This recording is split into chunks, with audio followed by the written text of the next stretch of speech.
어떤 분이 인생은 세 가지를 배우는 것이라고 이야기를 하였습니다. 물론 사람마다 다르게 생각하시는 분들도 계시겠지만 이분의 말에 의하면 첫 번째로는 말을 배우는 것이고, 두 번째로는 사랑을 배우는 것이고, 세 번째로는 기술을 배우는 것이다, 이렇게 이야기하였습니다. 말과 사랑과 기술입니다. 여러분, 맞는 것 같습니까? 말을 배우고 사랑을 배우고 기술을 배운다. 그게 인생이라고 하는 것입니다. 우리 믿는 사람들에게는 여기 한 가지를 더 우리는 추가해야만 합니다. 바로 하나님을 배우는 것입니다. 하나님을 배워가는 것입니다. 인생에 있어서 제일 중요한 것은 우리가 하나님을 배우는 것이다 라고 말할 수가 있습니다.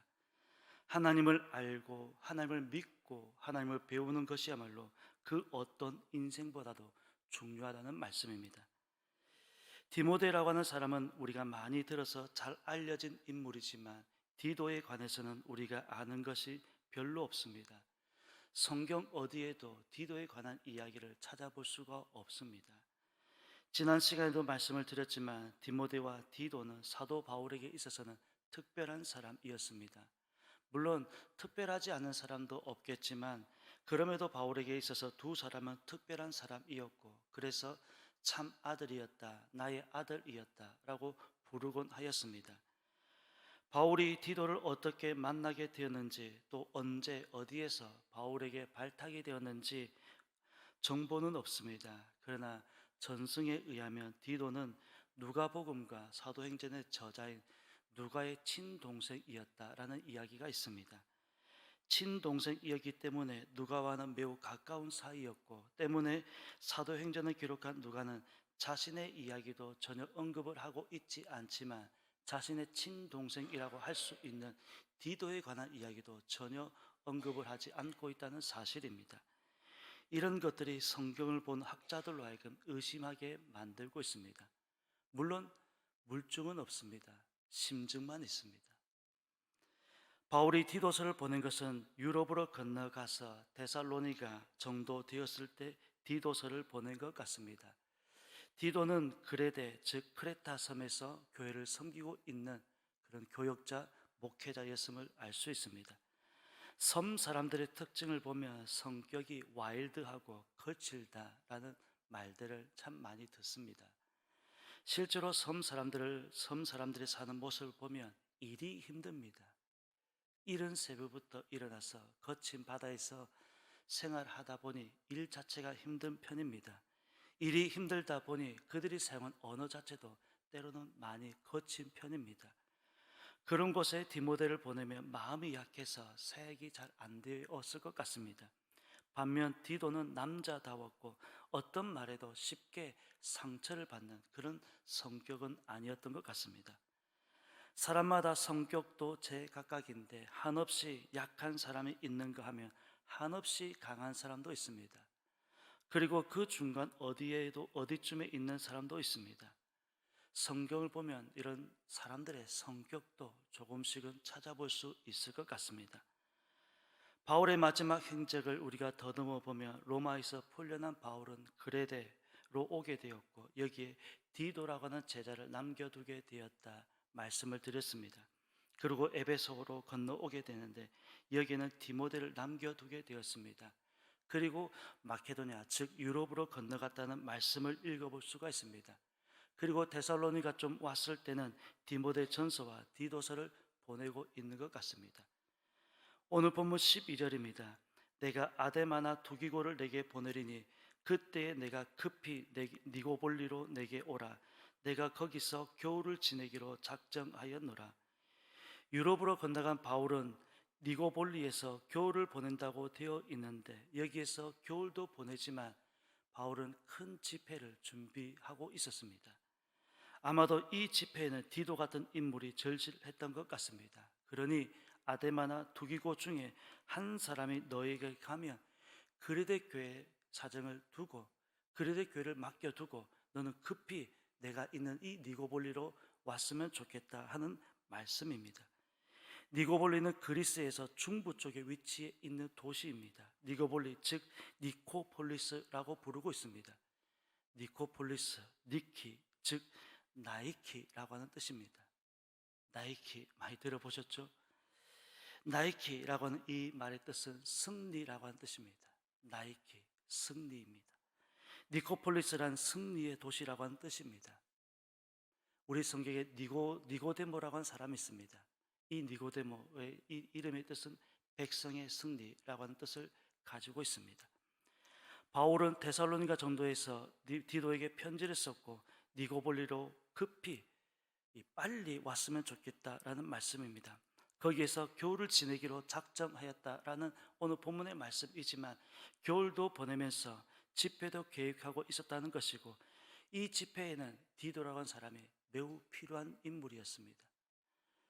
오늘 본문에서는 또 생소한 한 사람의 이름이 등장하고 있습니다. 물론 모든 사람들이 다 생소한 이름이지만 이 아볼로라고 하는 사람입니다. 이 아볼로라고 하는 사람 어디에서 많이 들어본 사람 같지 않습니까? 고린도 교회를 섬겼던 사람입니다. 고린도 교회 성도들이 얼마나 힘들겠으면 목회를 포기하고 바울이 있는 에베소로 건너가게 되었습니다. 이 사람이 지금 디도와 함께 에베소가 아닌 그레데 교회를 섬기고 있었다는 것입니다. 지금 바울이 있는 에베소로 건너가게 되었고 지금 에베소가 아닌 그레데 교회에서 이 디도와 함께 섬기고 있음을 알 수가 있습니다. 바울은 디도에게 무슨 말을 하고 있느냐? 아볼로라든지 세나 이런 사람들이 특별히 바쁜 일이 없으면 미리 니고볼리로 보냈으면 좋겠다 하는 말씀입니다.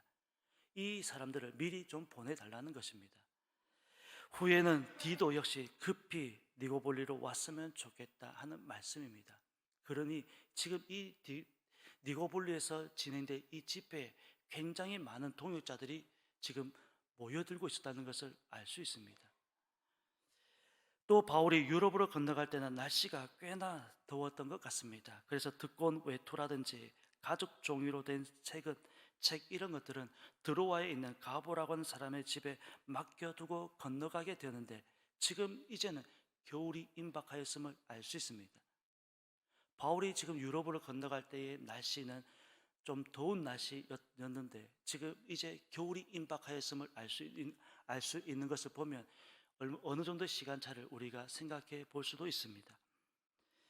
14절 말씀을 보게 되면 또 우리 사람들도 열매 없는 자가 되지 않게 하기 위하여 필요한 것을 준비하는 좋은 일에 힘쓰기를 배우게 하라고 말씀하고 있습니다. 겨울이 다가오면서 진행이 될 집회에 열매를 맺기 위해서는 준비할 시간이 필요하다는 것입니다. 준비입니다. 지금도 마찬가지입니다. 무슨 일이든 준비가 꽤 시간을 필요로 하고 있습니다. 집회는 1시간 혹은 2시간인데 준비는 며칠이 걸릴 때가 있습니다. 몇 달이 걸릴 때가 있습니다. 여러분 올림픽이라고 하는 것도 매년 4년마다 한 번씩 열리는 기간입니다. 그 올림픽을 준비하는 데는 선수들은 4년간 땀을 흘려야 되는 것입니다. 그런데 막상 올림픽 기간은 보름밖에 되지 않습니다. 매우 짧습니다. 너무 빨리 끝나는 게 아쉬울 뿐입니다. 그 모든 일이 다 그런 것 같습니다. 그만큼 준비하는데 많은 시간이 필요하다는 것입니다. 바울은 단지 겨울을 보내는 것이 목적이 아니라 집회를 준비하고 있었습니다. 집회를 위해서 준비하자고 말씀하고 있으며 바울이 지금 준비하고 있는 이 집회에 필요한 사람들을 지금 불러 모으고 있습니다. 오늘 본문의 말씀입니다. 여러분 이런 것도 우리는 배우는 것입니다. 적재적소에 사람을 쓰는 것 하며 그리고 닥쳐서 일을 하는 것이 아니라 미리 준비하여 계획성 있게 일을 진행하는 것입니다. 이런 것을 가르치고 있고 디도는 분명히 배웠을 것입니다. 그래야 조금이라도 실수를 줄이는 것입니다.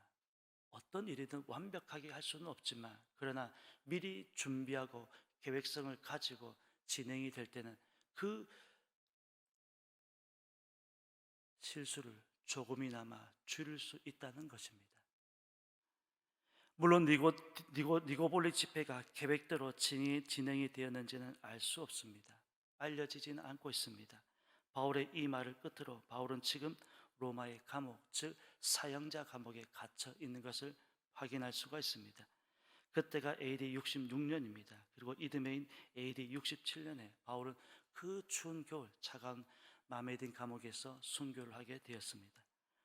바울은 오늘 본문에서 말합니다. 열매 없는 자가 되지 않게 하기 위해서 배우게 하라고 말씀하고 있습니다.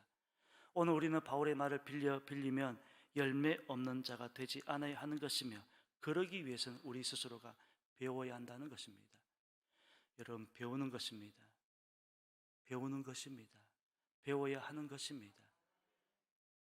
그 목적은 우리가 열매를 맺게 하기 위해서라는 말씀을 오늘 바울은 들려주고 있습니다. 궁극적으로 이 모든 일은 선한 일을 위해서라는 사실입니다. 우리 이 모든 일, 열매 없는 자가 되지 않게 하기 위해서 배우는 이 모든 일은 하나님 선한 일을 위해서라는 것입니다. 더 나아가서 하나님을 위해서입니다. 우리가 하는 모든 일은 다 하나님을 위해서 하고 있는 것입니다. 믿음의 사람들은 열매가 있어야 한다고 분명히 말씀하고 있습니다. 그리고 우리는 그 열매를 보고 참과 거짓을 구분할 수 있다고 말씀하고 있습니다. 그 열매란 하나님을 위한 선한 일이 되어야 하는 것입니다. 그러기 위해서는 배워야 하는 것입니다. 여러분, 인생을 살아보니 배워야 하는 것들이 많은 세상이지 않습니까? 그러나 제일 중요한 것은 하나님을 배워서 선한 일의 도구가 되는 것입니다. 악한 일의 도구가 되는 것이 아니라 선한 일에 우리 스스로가 도구가 되어야 하는 것입니다.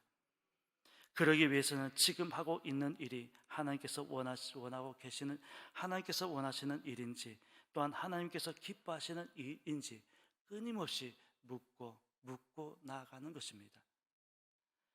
하나님을 배워서 열매를 메워야 하지만 무엇보다도 선한 일에 우리는 도구가 되어야 된다는 이 사실을 잊지 마시고, 늘 악한 일의 도구가 아니라 선한 일의 도구가 되어서 하나님을 기쁘시게 해드릴 수 있는 그런 저와 여러분의 삶이 되었으면 좋겠습니다. 바울은 오늘 본문에서 그렇게 말씀하고 있습니다. 열매 없는 자가 되지 말라. 그리고 배워라. 이 모든 일은 하나님을 위해서 선한 일의 도구가 되어야 된다 말씀하고 있습니다.